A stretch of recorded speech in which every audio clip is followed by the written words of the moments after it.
Most volume tools show you information based on time. You see the volume for a session, a day, or a fixed range on the chart. But those tools do not always tell you what actually happened inside each price move. You can see volume, but you cannot clearly see where the market truly traded the most during every swing. That is why traders sometimes miss important reaction levels. Price moves up or down, but the key areas where the market built participation are not always obvious. The swing profile indicator takes a different approach. Instead of calculating volume based on time, it calculates volume based on market structure. It anchors the volume profile directly between swing highs and swing lows. This means every directional move in the market gets its own volume profile. To add this indicator, open TradingView and load any market. Click on Indicators at the top of your chart, search for Swing Profile, and select the indicator by BigBeluga. As soon as the indicator loads, you will notice a few key elements appear automatically on your chart. First, you will see dotted lines connecting swing highs and swing lows. This is the swing structure of the market. Inside each swing, you will see horizontal bars forming along the price levels. These bars represent the distribution of volume inside that move. The wider the bar, the more trading activity happened at that price level. If the bar is thinner, it means less trading occurred there.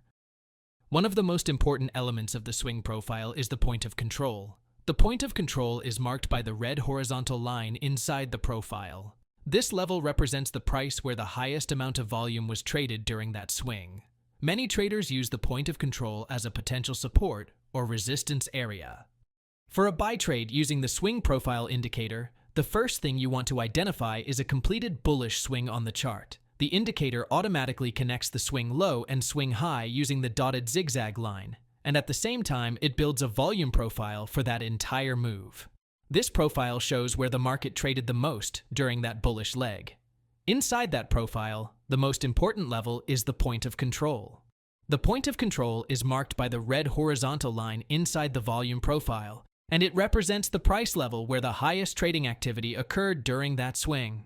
Once the bullish swing completes, the next thing you want to watch for is price retracing back toward that point of control zone. This level often acts as a support area because it is where the market previously had the most participation. As price pulls back into this high volume zone, look for a clear rejection from the point of control area. This could appear as a strong rejection candle forming near that level. Once that bullish confirmation appears, you can enter the buy trade at the close of the confirmation candle. Your stop loss can be placed slightly below the point of control. For the target, you can aim for the previous swing high or use a 1-to-1 risk-to-reward ratio. If the trend continues, price will often move back toward the previous high and potentially break higher. For a sell trade using the swing profile indicator, the first thing you want to identify is a completed bearish swing on the chart.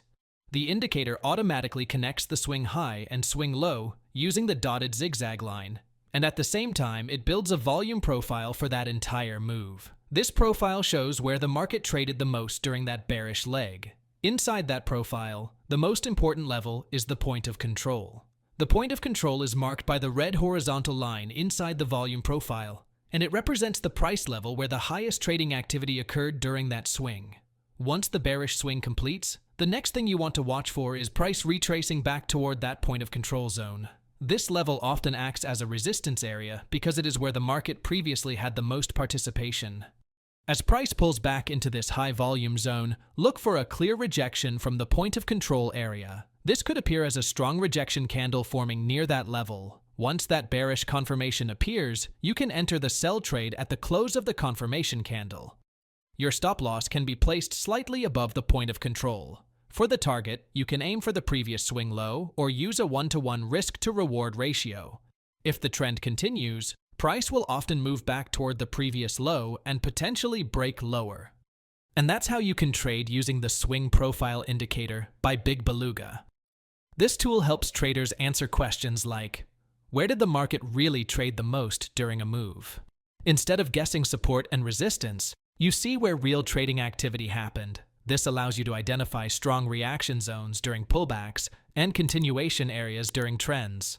Always manage your risk properly, respect your stop loss, and follow a clear risk-to-reward plan. Take time to backtest these setups before trading live. Thanks for watching, and I'll see you in the next video.